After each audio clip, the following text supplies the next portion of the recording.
മനസ്സിൻ മുറിയുടെ ജാലകമോ തുറന്നിടാം, നമുക്കീ ഉലകിൻ ജാതകമോ തിരുത്തിടാം.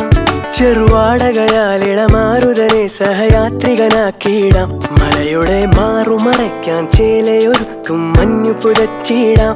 ഇണങ്ങാതെ ഇണങ്ങിടാം, ഇറങ്ങാതെ പറന്നിടാം.